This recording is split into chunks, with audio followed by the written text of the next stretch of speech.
दोस्तों, मैं शेखर सर आज आप सबों को 1857 के विद्रोह का स्वरूप को बताने जा रहा हूँ। इसके पूर्व मैं आप सबों को यह बताने का प्रयास किया था कि इस विद्रोह की पृष्ठभूमि 1857 से पहले तैयार हो गई और विद्रोह का मुख्य कारण सामने आया था अंग्रेजी सत्ता के द्वारा किए गए अत्याचार।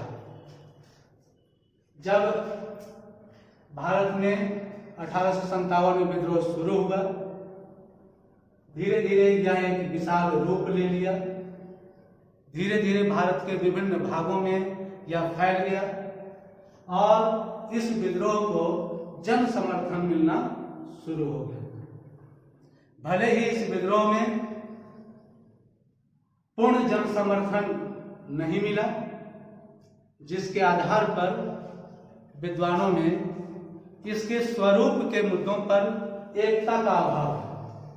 कुछ ब्रिटिश इतिहासकारों के द्वारा यह कहा गया है कि 1857 का विद्रोह केवल सैनिक विद्रोह था, तो दूसरी तरफ कुछ भारतीय इतिहासकार यह बताने का प्रयास किए हैं कि 1857 का विद्रोह राष्ट्रीय विद्रोह था और यह भारत का प्रथम स्वतंत्रता संग्राम था। ऐसे बहुत सारे विद्वानों ने 1857 के विद्रोह को अलग अलग रूपों में प्रदर्शित किया है, जिसे हम आगे बारी बारी से देखें। आइए देखते हैं इसके स्वरूप को हम कितने रूपों में देख सकते हैं। पहला है सिपाही विद्रोह।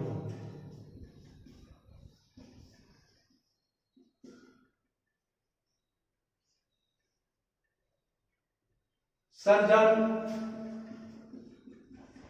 जॉन लॉरेंस के मेडिसन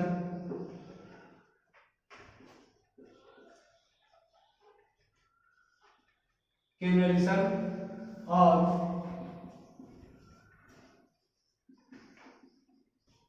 सीले जैसे विद्वानों ने इस विद्रोह को कारतूस वाली घटना के आधार पर केवल सिपाही विद्रोह कहा है।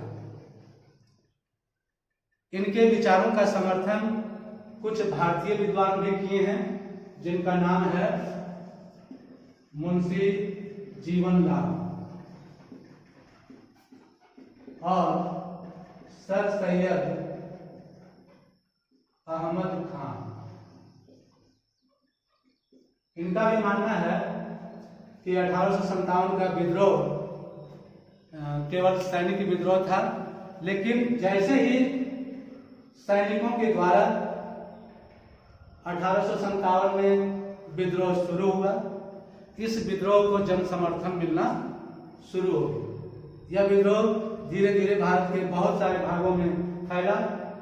भारत के सभी वर्ग के लोग इसमें शामिल होना शुरू हो गए, जिसका प्रमाण इस रूप में दिया जा सकता है कि ब्रिटिश सरकार के द्वारा विद्रोह के बाद 1858-59 के अभियोग में विद्रोह का दोषी पाकर बहुत सारे सैनिकों और असैनिकों को दंडित किया गया था, जिसके आधार पर यह प्रमाणित होता है कि यह केवल सैनिकों का विद्रोह नहीं था, बल्कि इसमें जन समर्थन मिला हुआ था। बहुत सारे लोगों का समर्थन प्राप्त था इस विद्रोह को। आगे दूसरा है मुस्लिम षड्यंत्र।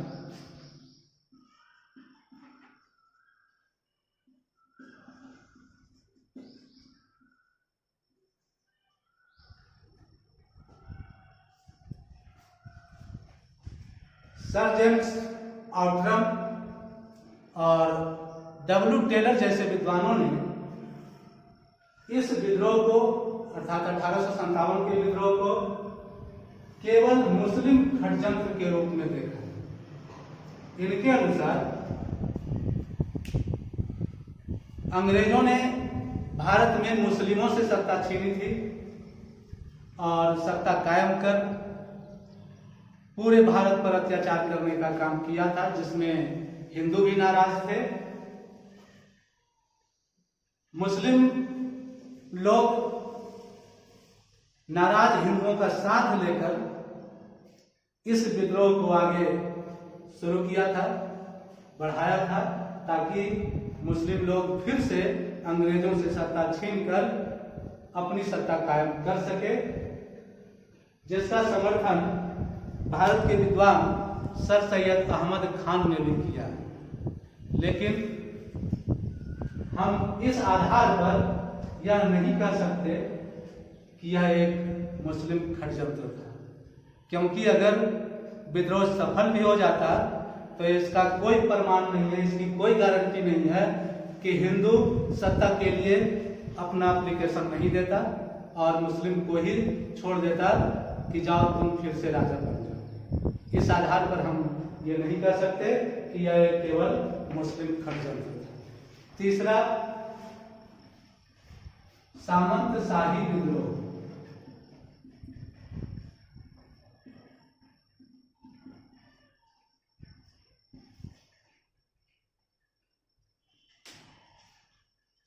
कुछ विद्वानों का ये कहना है कि 1857 का विद्रोह सामंत शाही विद्रोह था, जिसमें भारतीय विद्वान जवाहरलाल नेहरू का नाम आता है। इनके अनुसार जिन राजे और जमींदारों की सत्ता अंग्रेजों ने छीनी थी, वे अंग्रेजों से नाराज थे और विद्रोह कर, युद्ध कर, आंदोलन कर अपनी सत्ता को फिर से कायम करना चाहते थे, जबकि ऐसा संभव नहीं था। अगर यह विद्रोह सफल भी हो जाता, 1857 का विद्रोह सफल भी हो जाता, तो दिल्ली, लखनऊ इत्यादि का जो सैनिक नेता थे इस बात को कभी स्वीकार नहीं करते कि जिन सामंतों की सत्ता छीनी गई है, जिन जमींदारों की सत्ता छीनी गई है, उन्हें फिर से राजा बनाया जाए। इस आधार पर हम कह सकते हैं कि यह केवल सामंत शाही विद्रोह नहीं था। नंबर 4, काले और गोरों का संघर्ष। अब इस विद्रोह को कुछ विद्वान काले और गोरों का संघर्ष कहा। काले और गोरों का संघर्ष। उस समय भारत में काले से भारतीयों का संबोधन किया जाता था और गोरों से अंग्रेजों का संबोधन किया जाता था।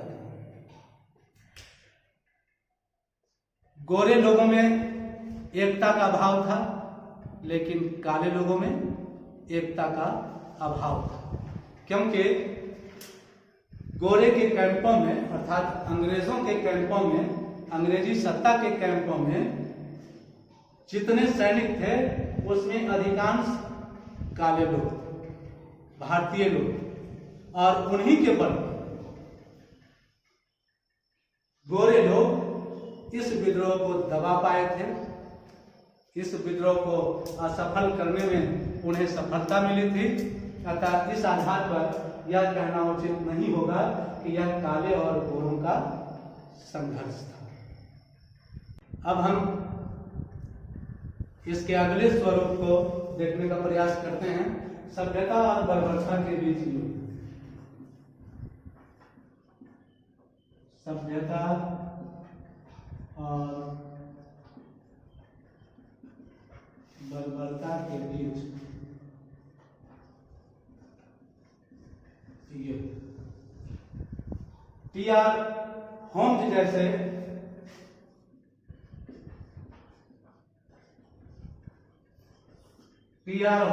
विद्वानों ने इसे सभ्यता और बर्बरता के बीच का युद्ध माना है। लेकिन देखा जाए तो इस विद्रोह में दोनों वर्गों के लोग, अर्थात सभ्य लोगों ने भी और असभ्य लोगों ने भी जघन्यता दिखाई थी। दिल्ली, कानपुर और लखनऊ में जिस तरह भारतीयों के द्वारा जघन्य अपराध किए गए थे। बहुत सारे अंग्रेज स्त्रियों, पुरुषों और बच्चों की हत्या की गई थी। तो दूसरे तरफ अंग्रेजों ने भी कई स्थानों पर जघन्य अपराध किए थे। दिल्ली में हडसन के द्वारा अंधाधुंध गोलियां चलवाई गई थी। तो नील के द्वारा सैकड़ों भारतीयों को फांसी पे लटकाया गया था। इलाहाबाद के शायद ही कोई वैसा वृक्ष रहा होगा जिसकी डाली पर भारतीयों को लटकाकर फांसी नहीं दिया गया होगा। इस आधार पर हम ये नहीं कह सकते हैं कि ये सब भी लोगों की निशानी थी, अर्थात इसे हम सभ्यता और बर्बरता के बीच युद्ध नहीं कर सकते। अगला, राष्ट्रीय विद्रोह।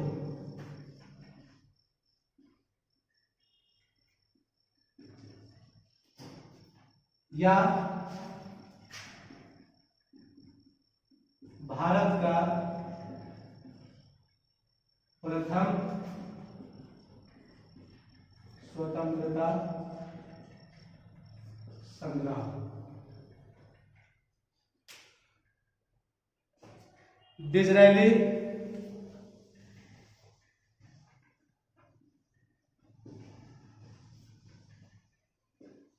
अशोक मेहता,